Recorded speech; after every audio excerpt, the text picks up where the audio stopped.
Hello，各位同学，大家晚安。好，今天我们来直播这个光剑哈。哎，这次还不错，你看它有一些这种音效还不错哈。不过因为我觉得这个太吵了，所以就只是给大家看一下，这支光剑的品质真的还不错。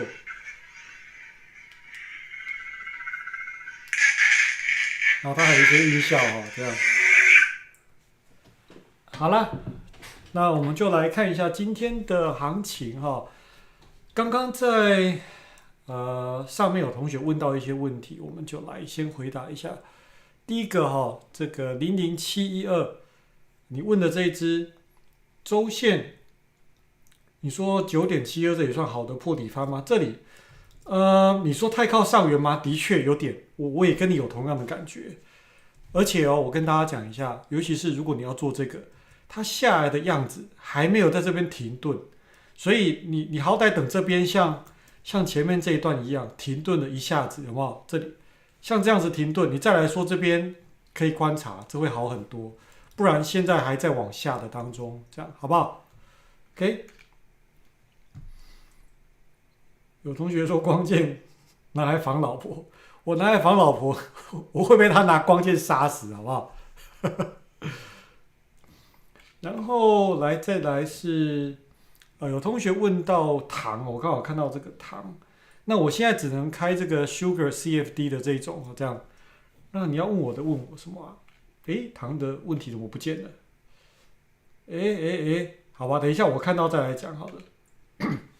00937B，好，那就先看这个零，还有611那个我刚好叫出来，我先叫在这里00937B。那你问我说是斜878，是不是等破收回再进比较好？这样讲好了，你们看到这边每一天都是上影线，而且这个看起来的样子是，你也知道啊，你也写87%了，对不对？要破的样子，所以你说是不是等破了再进？破了能不能进？我坦白讲，我现在还不知道，我只知道现在我不想吃，我想等它破。那破了以后能不能再吃，就看它破了以后的样子。所以我现在这样跟你讲，这样好不好？我也不确定。OK，那给刚刚楼上有一个问6111的，我看一下，有对不对？在哪里啊？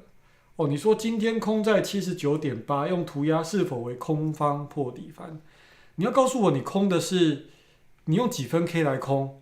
哦，你是用日线呢？你是空79.8呢？还是你是用小时 K 呢？对吧？你用哪一个刻度我不晓得，所以如果你空79.8这里，这是不对的空点。假设你是空日线，因为你的日线做空的位置是在前面这个上影线的这个地方。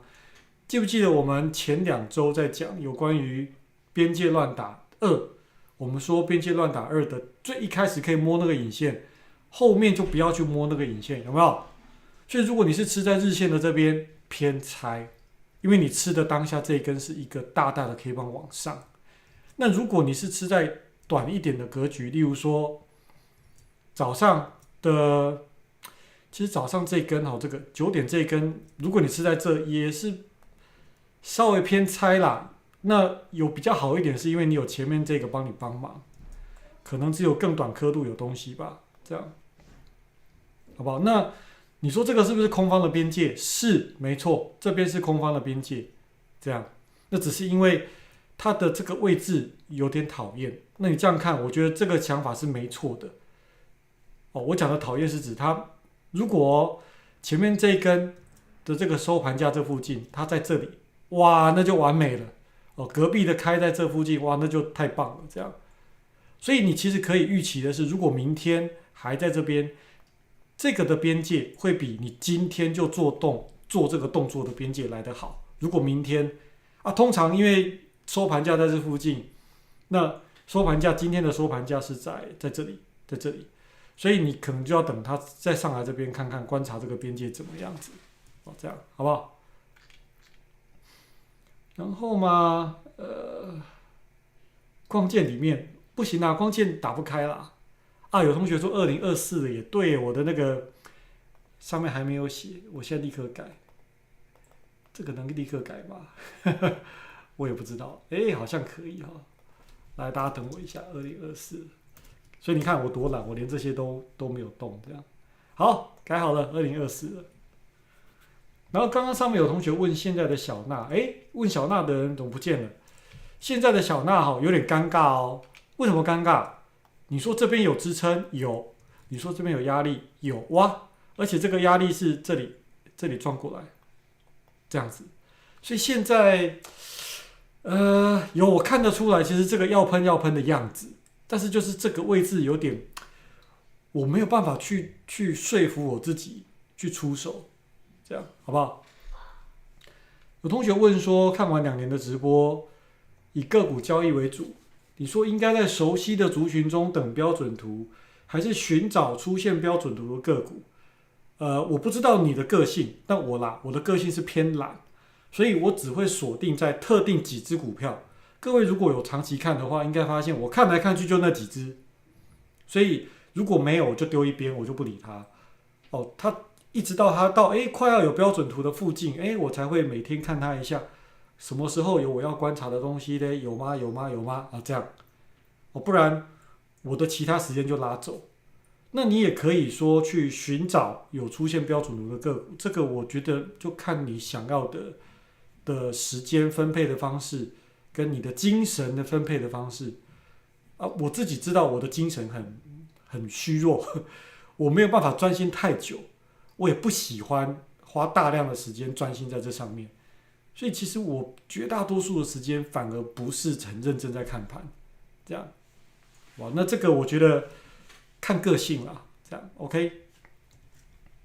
11号堂的同学在这里，60K 是不是87%？是不是？好，我们看一下11号堂，我是开这个 Sugar， 好吧？你说60分 K 应该差不多，是不是60分 K 哦？现在这60分 K 就有点要破的样子啊。你一个是你等它破再回来，一个是干脆这边撞不上去，回来下面看下面这边有没有东西。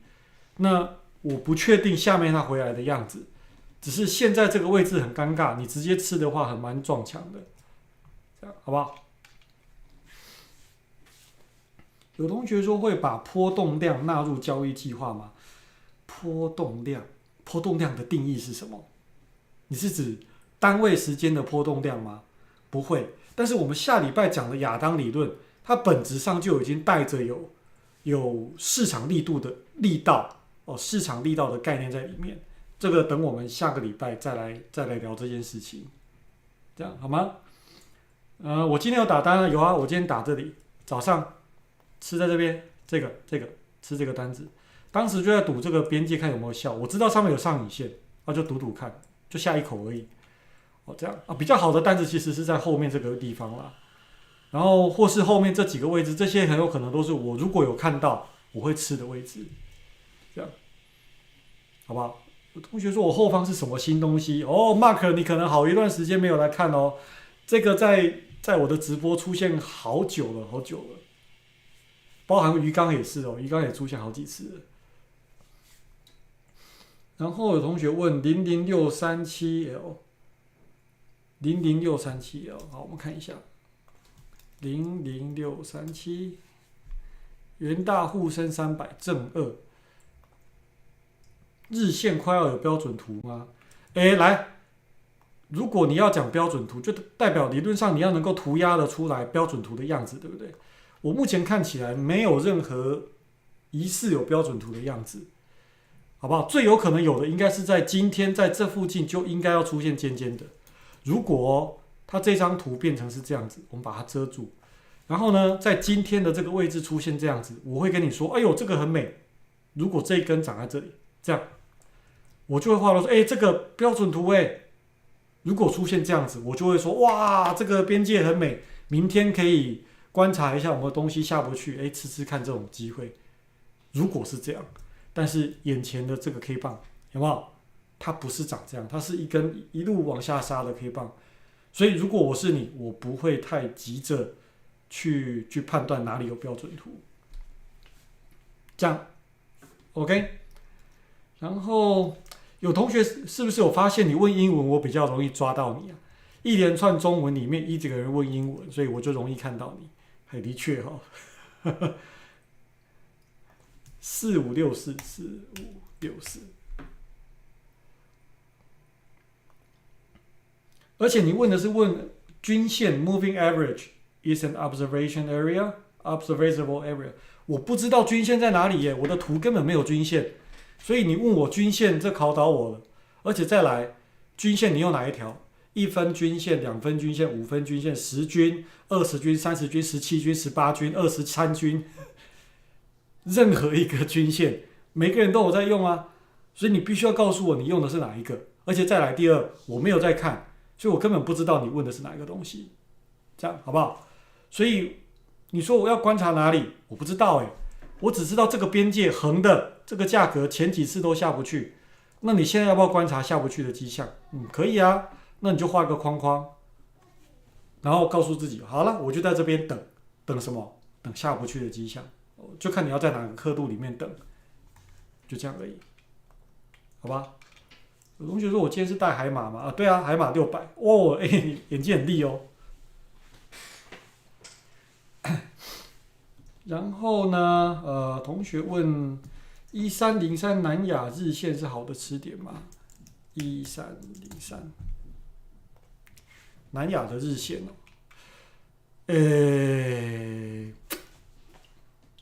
你知道我皱起眉头来了吗？为什么哈？因为它理论上这边其实那个惯性应该要往这边走，如果多头有利，惯性往这边走。现在的惯性从这边开始已经变成是跌多涨少，跌多涨少，跌多涨少，跌多，是边界没错啦，只是这看起来有点尴尬了。那你说这根有没有停住？有，这根有停住，但是今天又没有。所以如果你已经有吃的话，你的防守大概要到这个以下，就是可能要到这个整个边界外面。简单的说，你现在容易在这附近承受一些这种来来回回的东西，这样好不好？那会不会直接下去还是上去？我不知道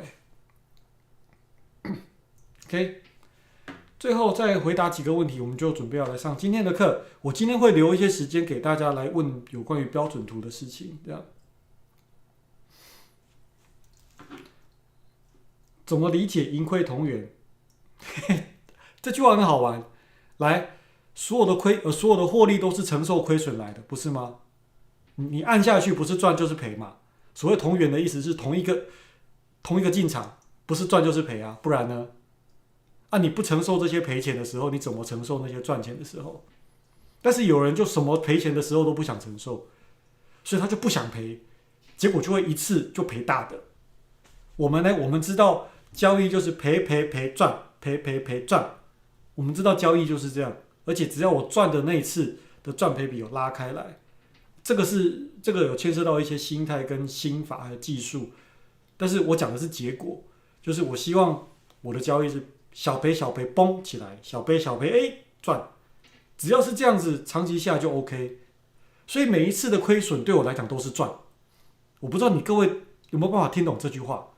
我的每一次赔钱，在我的心里面都是耶，太棒了，又赚钱了。因为我的交易就是这样子，这样好不好？来，再来看同学问的股票2610，好，大家要出国玩，暑假、寒假。你问我2610日线这个日线我不是很喜欢说，因为它没有一个比较明确的这种由上而下的这种去踩这个边界。你说有没有互换？好像有啦，但是你说有没有撞不太上去的样子？好像也有。这个如果是我不会吃，这样就是我不会吃这种有点尴尬的单子，这样好不好？各位，那我今天我先不要继续的聊天一下，我们等一下有机会，我这边先框起来，有框到的我都会待会有机会拿来聊一下，好不好？那我们就开始咯。今天的正课是聊这个，怎么会有笑脸？聊这个标准图。那标准图是你看我写的大标题，市场一再重复的迹象。那怎么样练习？从简单的切入，再来练习以后，你要怎么在实际的市场上运用？好吧，今天就是这两个角度来切入。那当初我发现标准图，是有点意外，我也不知道怎么发现的。我最一开始的想法就只是想说，怎么每一次我都是先被停损以后才涨上去？那我就想说，我可不可以去寻找说，那所有涨上去的图前面有什么迹象？如果你有开指标，你会看到每一张图都一定是站上均线才上去。废话，它就是一定要，它是已经拿结果来看前面的，喷上去的图前面一定要站上均线的，不然它怎么喷上去？这是用结果算回来，对吧？那我就去研究一下，有没有什么方式是我可以从很简单的价格上面看到的东西？好，那所以今天的标准图，我希望把大家的这个图形的想法给破除掉。标准图真正重要的不是图形本身，而是它背后代表的意思，这样好不好？来咯，来，我前面举这个例子，先来跟大家讲标准图。我们现在大家不是有用各种语音输入，或是像我的影片，我都丢给那个 AI 去辨认。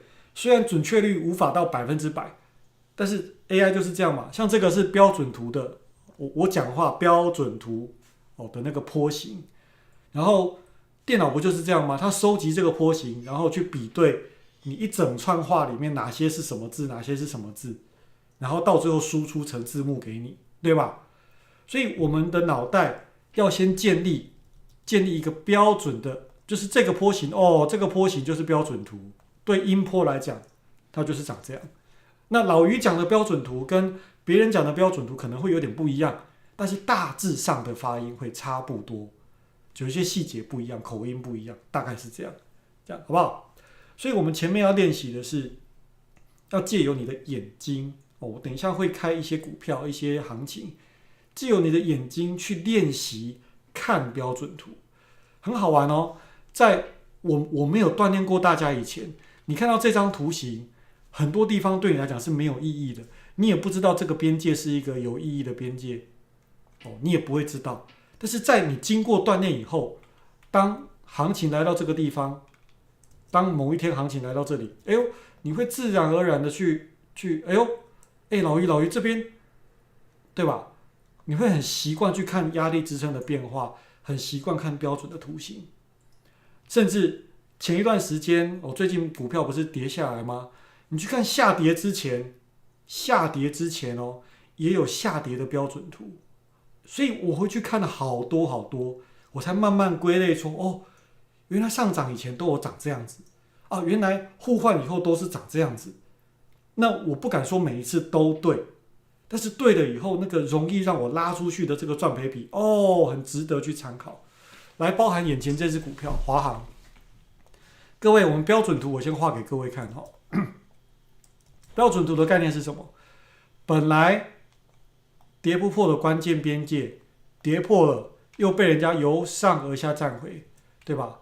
各位，请问你来眼前的华航，这个是不是本来跌不破的边界？好久都跌不破，有没有跌破？然后有没有来到这边又重新的抬脚，然后又怎么样？又跌不破。所以如果你用涂鸦的角度，你是不是可以涂鸦得出？我没有涂好，我涂正确一点这里到这边，到这边，到这边，到这里，然后你把这个边界给画起来，又画歪了。好了，我已经尽量了。你懂我的意思吗？它的定义就是本来跌破这边应该要往下灌，一路灌到下面去，对吧？所以这个东西就是我们一直在看的东西。而这张图里面，这个标准图甚至还带着未来翻亚当的概念。好，再来你说我这个标准图的交易法，其他的交易法也有类似的核心概念吗？坦白讲，我不知道我不知道但是我知道一个很好玩的事情，我自己在做这个破底翻，你知道吗？我坐在这个位置很常遇到均线派的人，也跟我约略在差不多时间买进去。如果是用均线的人，可能会是买在这样子测试这个均线，葛兰碧8大法则这种时候他买进，对吧？所以均线很有可能是这一条。我自己测试过很多次，常常我买的位置跟使用均线的人都差不多。我们无法精准的告诉你是这一根还是哪一根，因为每个人用的方法不一样。但是我们约略在差不多的时间点开始下单的话，你看如果你用均线，我用这个他用 KD 指标，他用什么不管嘛。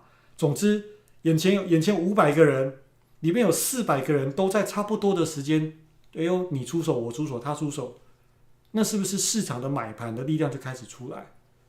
对嘛？这个很简单的道理。所以我到后来其实我没有刻意去用其他的交易法，因为我知道从我这样子做其实就够了，好不好？再来，有同学有发现这件事情呢，对不对？好，来了，所以我们要建立是对标准图这个东西的信心。那信心哪里来？我们要借由大量的回头的验证。我这边写的每一次上涨或下跌之前都有标准图100%，只是可能我不晓得它这一次是会发生在5分 K 的格局，还是15分 K 的格局，还是30 K 的标准图，还是日线，还是什么，我不一定会知道，但是都会有这样子的迹象。说不定在小刻度里面先发生5分 K， 结果隔几天发生一个日线标准图，有没有？这个都有可能。来，我们来看一下。我们就从大家很关心的2330就好了。前一段时间2330不是在这上面590、590，结果呢跌到这里。来注意看，这里有没有一条边界？这里，嘿，你画得出什么东西来？你是不是看到一个本来上不去的边界站上去了，跌破又站不上去？有看到这件事情吗？这个图形不会是一个准的那个长相，我们先带观念。所以你看台积电前一段时间要跌下来，是不是长这样子？好，最近呢，它又来到这个地方了，对吧？那如果下一次来到这里，这样子，有没有可能会出现一个就是这样子的东西？那如果有出现，你又是喜欢做空的人，这边会不会是你观察的点？这样这个想法可以理解吗？好不好？再来，我们说小纳，我常做的小纳也一样啊。我说下跌之前都有标准图来，我们从我这个是15K 哈，来这边，我们先不管 K 棒长相漂不漂亮，我只是要告诉你，本来的支撑来到这边。这边开始，从这个人开始，就告诉你这边有人卖，下来以后拼命往上撞了以后，来各位，请问你，这根 K 棒是撞这个边界以后被拿铁钉敲下来，扣，还是撞了以后勇敢的站在这个边界以上，举着旗子说耶，我征服这个城墙了？哪一个？还是曾经站上去，结果却被人家推一把？掉下这个城墙，应该蛮明显的吧？这根针，避雷针，尖尖的朝上，就代表曾经很用力，但是对面也很用力把你压回原来的地方。这种感觉我就会称之为打地鼠，有没有？打地鼠的头冒出来，你就拿铁锤孔把它敲下去，就是这个概念。而这个敲的位置，不就是我们常讲的压力？对不起，这里就要讲支撑。这一区域支撑变压力，拼命撞上不去，然后就咻一路掉下去。这个东西放在各种刻度都通用，包含来最近的原油，例如说原油的短刻度，来各位，请问你本来上不去的边界有没有变成下不去？这个东西在短刻度里面更明显。来，这张图我记得我的这个后面我有找出来。来，这个是廖大，他今天挑出来给我们群组同学来练习的练标准图的点。清原油5K，各位这个边界本来下不去的边界跌很深，有没有看到？上去回来，上去回来，它就是在这个地方，有没有？这就是我们讲标准图的概念。而这边这个概念怎么吃是另外一回事，我先不管了。我今天不是讲怎么吃，我们先讲的是上去脚有抬上去，又一个小整理，又翻下来，一个小亚当下来，有看到这件事吗？来到这个关键边缘，哦，赞！这些就是我们观察的边界，好不好？好，来。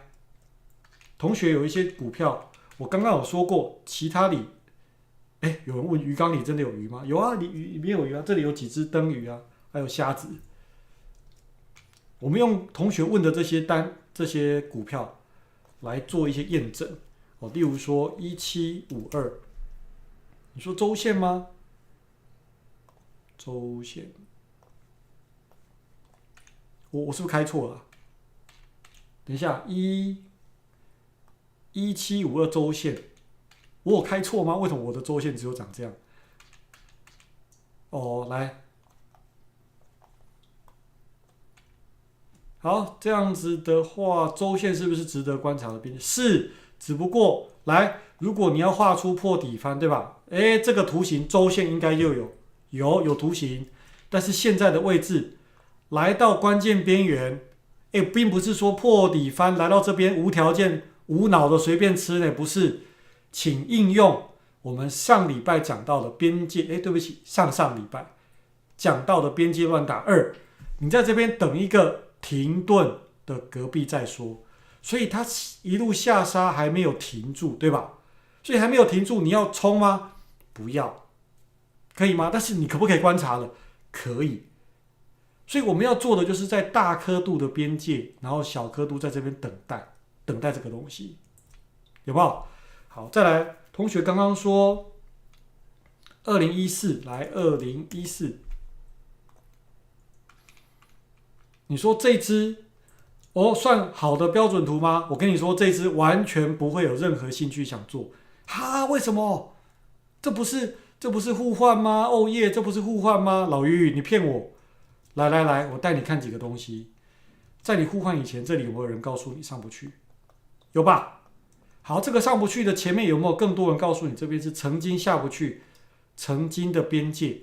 你想象一下，这个是之前楼上的天花板，然后他们打地基打到这里来，所以你现在是由下往上在撞这一区的天花板。我们盖大楼每一个楼层中间不是有那个楼地板的厚度吗？对，这一区就是那个厚厚的楼地板的概念。再加上长这样子，哇，这个边界这里一堆，这张单子我一点兴趣都没有。你说老于这是不是互换的边界？如果这件事情整个东西长高一点点，这整件事情长在这个地方，这个边界就好多了。有看到我讲的差异吗？我再讲一次。如果这整件事发生的位置再高一个刻度，大概长在这边，它都还能够维持在这边下不去，对过来，OK 哦。如果是这样子，这个我会给过。有没有看到这两个的差异？差蛮多的哦，好不好？然后刚刚同学说台指期，那我们来看一下。台指期昨天夜盘的5K， 有啊，在昨天晚上，你讲的应该是指在这个地方，这里对吧？本来的压力涨上去的，拼命的用结果这边有一个亚当翻下来，来，趁机把下礼拜要讲的东西预告一下，有没有跌破不该跌破的地方？整段把它框起来，翻亚当，咚。对过来 ，K 棒实心对起来，这样下礼拜好像不用讲了耶，讲完了。对起来以后，来，我问半透明，有没有看到这个图？好像对不对？回来又刚好回来在关键的边界上，这附近可以观察哦，可以找一些下不去的机会试试看哦，有没有？再来这个地方，是不是又是一次本来上不去的边界，变成好几个人告诉你下不去，对吧？然后我要讲一个重点来咯，重点来了，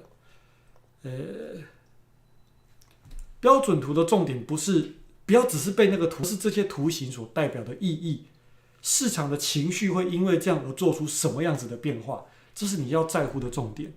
那来，我找一下，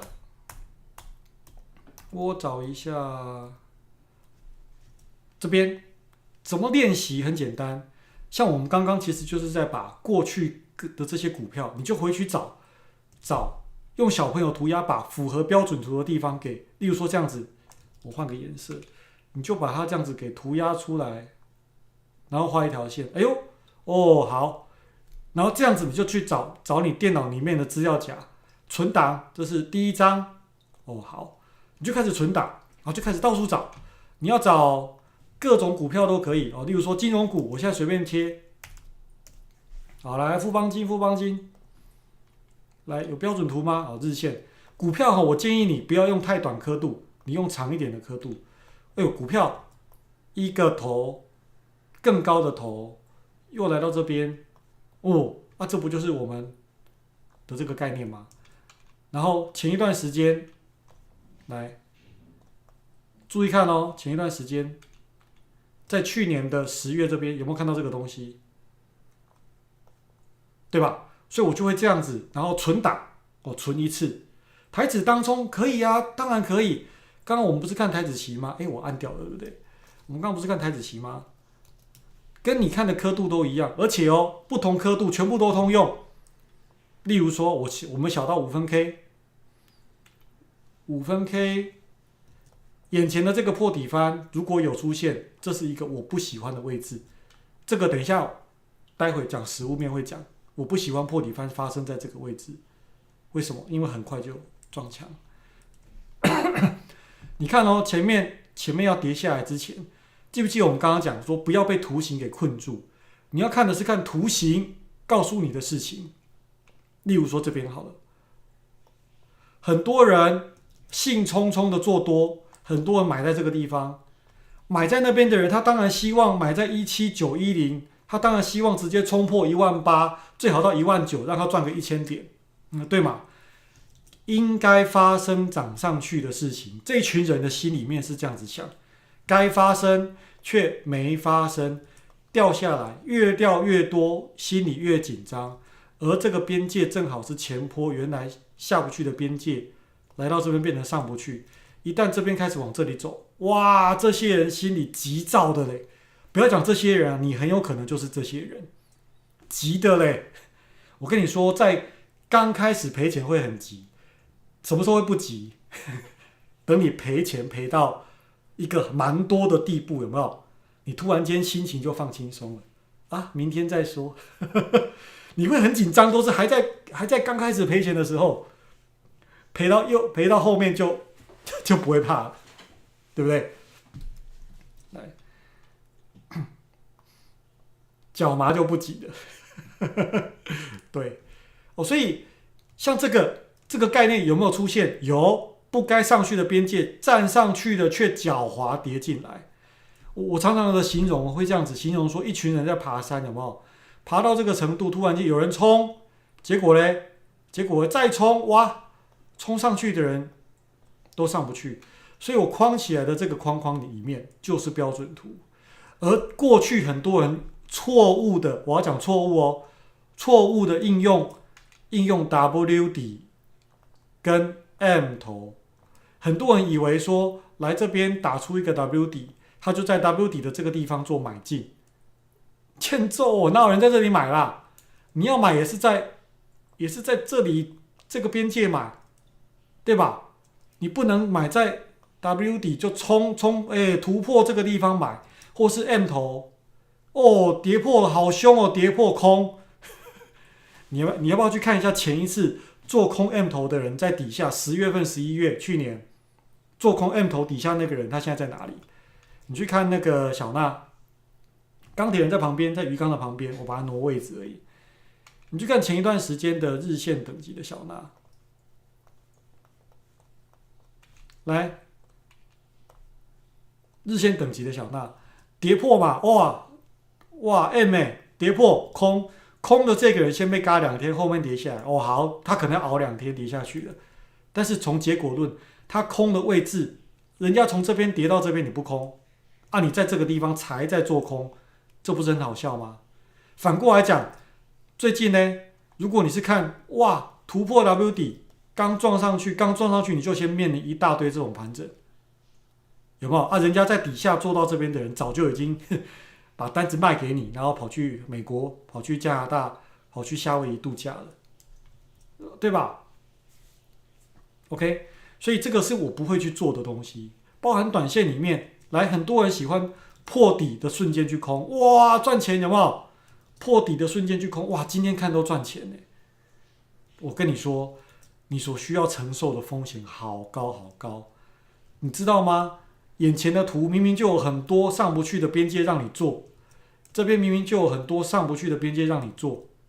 我不知道大家记不记得，我刚刚有同学问我说小纳，那时候小纳在前面有人问我说这小时 K 漂不漂亮？不是小时，几分 K 啊？5分 K 还是15 K？ 哦，这样子。我说小纳这个地方一点都不漂亮。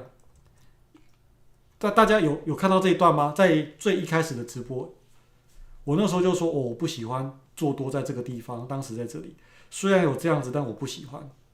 结果呢？你看，啊，这个眼前正好就是一个很标准的，本来下不去的边界，来，53多、54多这个框框，有没有？本来很多人下不去，有没有看到这个楼梯？很明显掉了一个大大的楼梯下来。掉下去，由下往上撞一次上不去，2次上不去，3次上不去，哎呀，就下来了。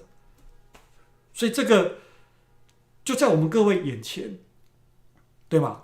啊，如果你说这个不是标准图的概念，什么是标准图？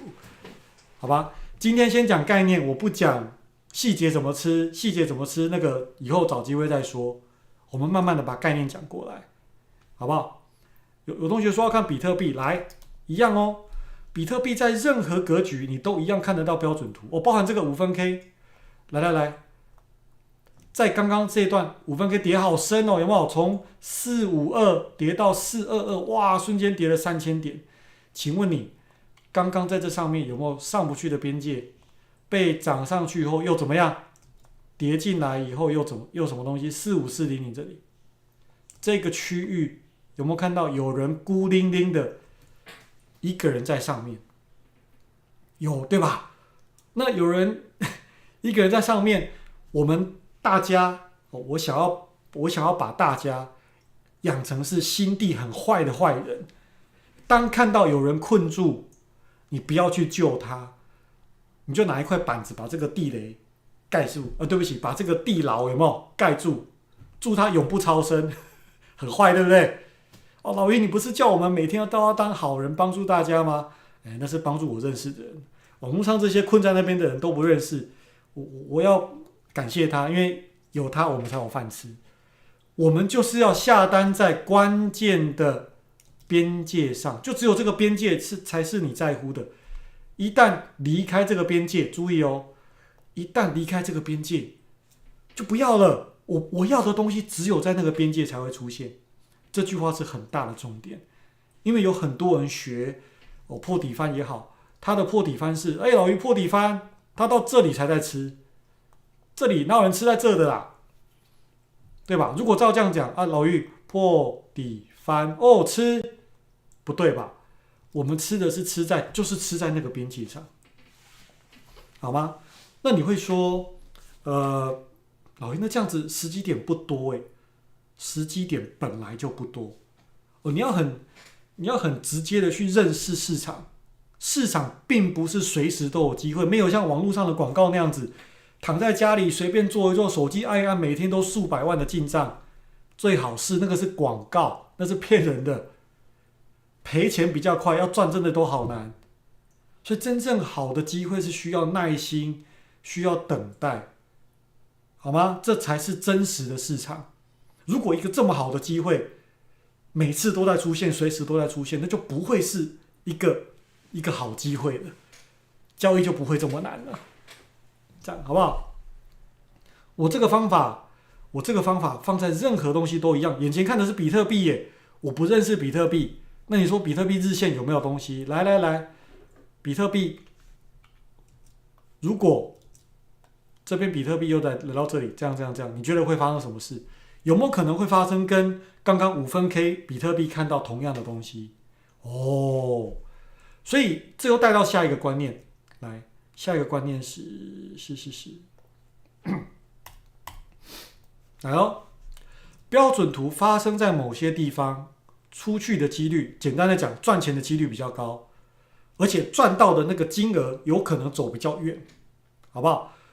重点就在底下这句话，有大刻度的边界撑腰。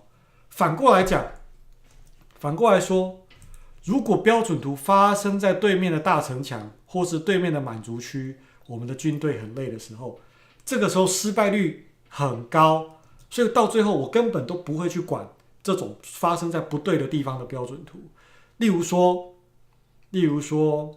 我举刚刚的那个案例，刚刚的案例是这个比特币，假设这边老于这里有破底翻呢，好，虽然没有很像，但借我讲一下好不好？没有很像，但是它这个东西发生的位置是发生在，来，你这样看，它是不是发生在涨很多以后的东西了？有没有？这种涨了很多，而且按下去很容易就撞墙，我不要。如果这整件事情它发生的位置是发生在这个东西，它发生在下来急杀，崩带下来，哇，又回到28000，出现这个东西，这里我会跳起来。知道这个差异吗？我要做多的地方是要做多在对面很累的点，这个是下礼拜要讲的亚当。我不喜欢做多在我们的军队很累的时候，这时候我才上战场，好像是个笨蛋，你知道吗？大家都要撤退了，大家都很累，要坐下来休息了，我才带着钢盔，拿着冲锋枪往前冲，杀，好不好？这时候左右一看，哇，我一个人的头凸在外面，其他的队友全部都后退了，所以被困住的是谁？是谁被困住？我有困住别人吗？没有没有队友帮我我是被困住的那个，我的头就伸出去了。这样懂这种想法吗？那你说前面比特币上涨之前有没有一些案例？来，如果这不是互换，什么是互换？如果这不是互换，什么是互换？从8月、9月、10月都上不去的边界站上去回来，如果这不是互换，什么是互换？这样可以理解我讲的想法吗？有同学说你被队友卖了，有啊，以前玩 CS 有没有？就是大家会说冲，结果冲的时候大家走到一半直接后退你来不及，你的头就从那个门缝探出去，有没有？然后一探出去就嘣，就躺在地上了。对，你就是第一个，有没有？然后你看如果你看到前面的队友头探出去就直接被爆头，那你会怎么做？你还会当第二个探头的吗？你赶快闪，对不对？所以我们就要等别人帮我测试一下，测试这道门探出去会不会被别人打到。如果他没事，我拿他当盾牌。上礼拜讲的东西，如果他没事，我拿他当盾牌，躲到他后面偷偷的射就好了。这样好不好？2231周 K 边界到了吗？好，来同学问的2231周 K 边界到了吗？是到了啦，只是到了的样子很讨厌。各位，这个不要乱吃哦。这个它到了的样子，就是例如说，我知道我的目的地，我现在等着一班从台北，我现在在车站等车，我在台中的车站等车，有一班火车从台北往台中开，请问你，一台要减速进站的火车，它在你面前的时候，它还是会很快吗？不会吧，应该远远的就准备要减速了，对不对？所以如果我看到一台火车，我都看得到它了，就要进站了，它还用很快的速度冲过来，你觉得我要不要站在月台旁边？这是我的火车，我要去高雄，所以这是从台北往高雄的火车，耶，我要上车。还是说我是想要去台北，我想要坐回去台北，我要上车？不要吧。所以一台火车要冲下来的过程中，它一定会变慢，甚至会停顿，而变慢跟停顿的关键就是 K 棒的样子。那你看到 K 棒的样子，就不会是长长的往下杀的 K 棒，会是比较多停顿，而且 K 棒那个时心小小的，像这种有一些十字线出现，好吗？像这种对我来讲，我才会觉得是喜欢。所以是边界没错，我已经在车站等它了，但是我现在在等这台火车怎么样？减速。大家都太急了，火车很快的往你冲过来就冲进去，你以后就只要想老于很贱，就在旁边看你们死掉，好不好？老于就这么贱，那就不想下单了，这样好不好？我是讲真的，我都在旁边看人家在那边接刀啊，接得很开心啊，等你被停损了，我再换我进去，这不是很好吗？OK，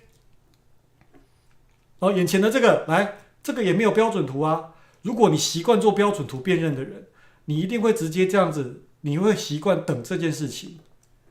所以我给大家一个大绝招，就是，如果你要找标准图，你就画出一个标准图来，然后呢，用我们的截图软体 Snip Paste， Google 就有了哈。你这个截图软体把它转成半透明的，然后把它合在你要等待的边界上。例如说刚刚那一根，这里是这样子，所以我就知道说，除非出现这样的这个地方，除非有这个地方，那我才有交易的机会。我就把它对上来，对上来以后，你就根本不会有任何兴趣下单啊。那按照这样来讲，我是不是省了少赔一次？你知道吗？光我开始用标准图以后，我有没有坚持使用标准图，差很多。我大赔的时候，都是我自作主张，觉得这边好像可以，那边好像可以，这边可以，那边可以，这边可以，不管标准图，然后就死给你看。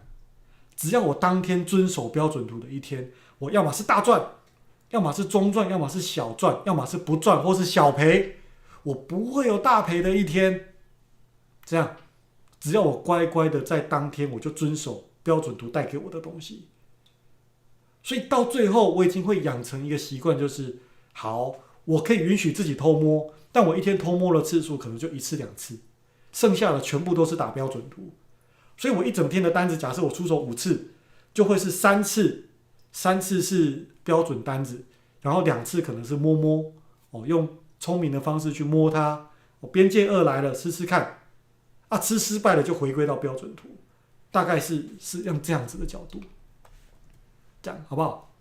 然后有同学说6282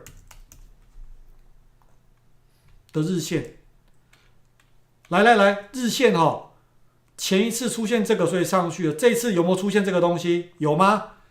没有哦，所以你不要急哦，等，这是对的边界，但是来的样子不对。这艘火车，它没有任何停顿的样子。不要急，停顿会是像这样子的东西，这里会停顿，会有停顿。停顿这一天你不吃都没关系，等停顿后面会有很多机会的，这样好不好？同学说，来，我们来看一下澳币Australian dollars 对 US 对 JPY 对日元。好，来我们看一下，这个是我平常没在看的东西。我们来测试一下，5分可以算标准图吗？不行。我在猜你应该是在问我们的5飞的做多对吧？我在猜，对吧？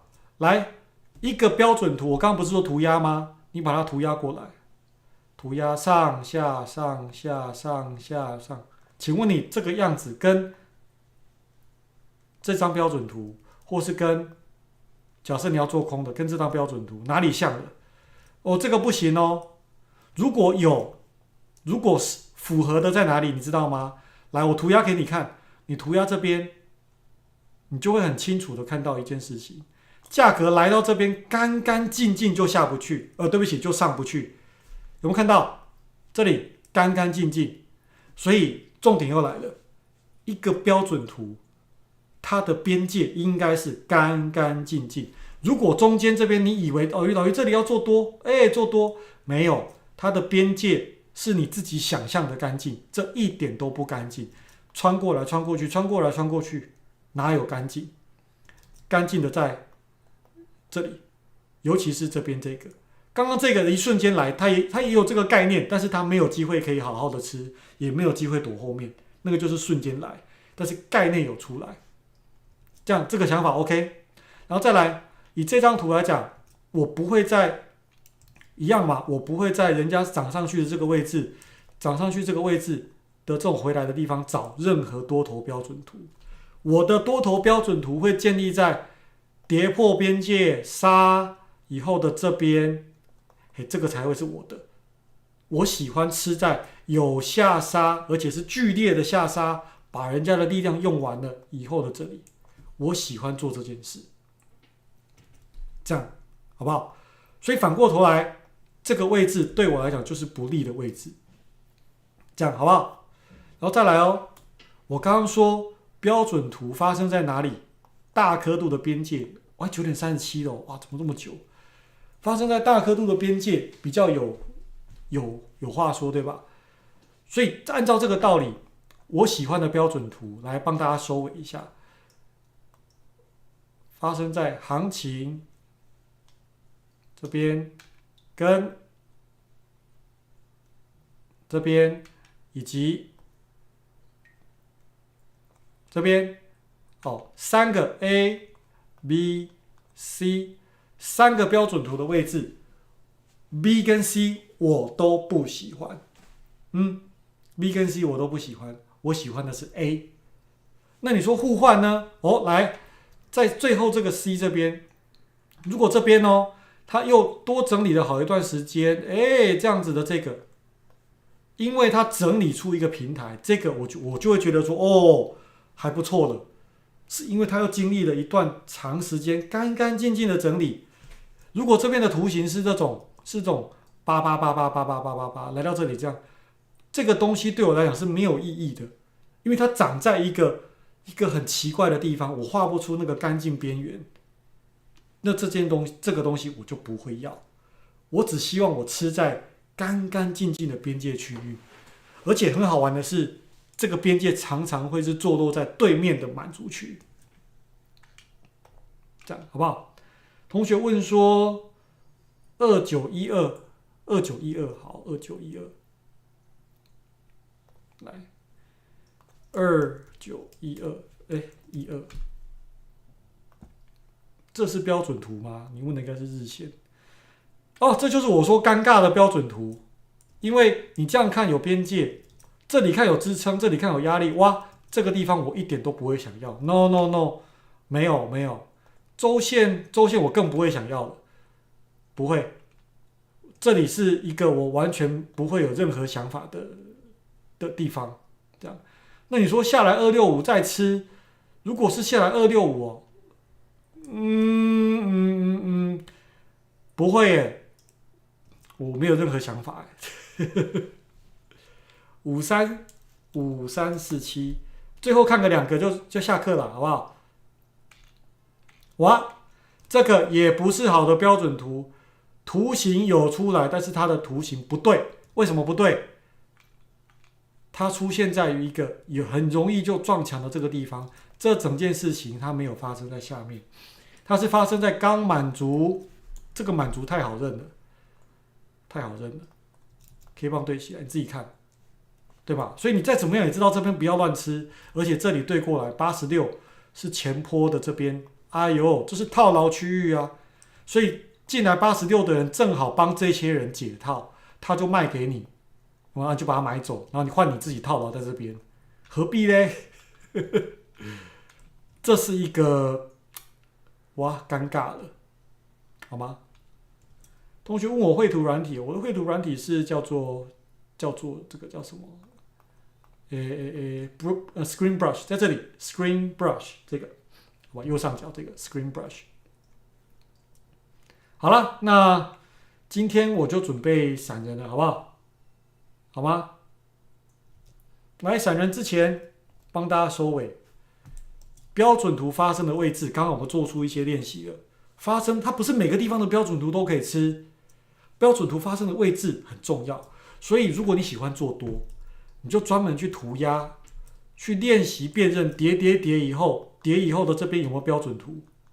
涨上去嘛，对不对？你就找这里看有没有标准图，有把它记录起来，存档，1张、2张、3张、5张、20张、200张、500张，你对于标准图的信赖度就会越来越高，你就会更舍得等待，因为你知道你的时间不需要急，等到标准图出现，你的胜率又提高，有可能又走得比较远哦，这个都很棒。而下个礼拜的课程，我们会来聊走得远的这件事。我能够预估它走多远吗？到哪里我可以做我的出场计划呢？这边不走可不可以？所有的这些都会跟下礼拜的课程有关，而且我们还会应用说如何判断对面很累，等他们满足区下不去了，我再来做多。这些都是提高我们胜率的方法，就跟扑克牌的算牌是一样的。这样好不好？好，那准备要下课了，刚好像看到同学说想看光剑，是不是？这光剑打开也有那个特效，我开给大家看。现在它就是先开这个，我先启动。它的灯是上去的，好不好？这样，然后还有那个光剑的那个声音，好不好？这个是真的可以拿来敲的，是可以拿来敲的。然后收起来也有声音，还有那个感觉。好啦，好，来，那我们来念咒语了，好不好？最近呈现空头走势，对我来讲是刚好而已。其实市场早就告诉你很多迹象，就它涨不上去的迹象太多了，那就刚刚好。所以现在我也不会特别想下单，我就慢慢等就好。我还希望它杀深一点点的，最好把日线整个带下来，这样 OK。来，跟我一起念这段咒语，好不好？每天都是好棒的一天，会有好事发生在我身上。我会尽力帮助身边的人，让他们过得更好。好，那我们就保持着这样子的信念，然后新同学们把这边的免费教学影片把它看一看。我的那个频道里面我有整理新手的练习区域，我有帮大家整理一个播放清单。如果你是新手，你今天还听不太懂，你回去把其他那几支这样照顺序的把它看完，其实不会太差，这样好不好？好了，那我们今天就到这边，各位拜拜。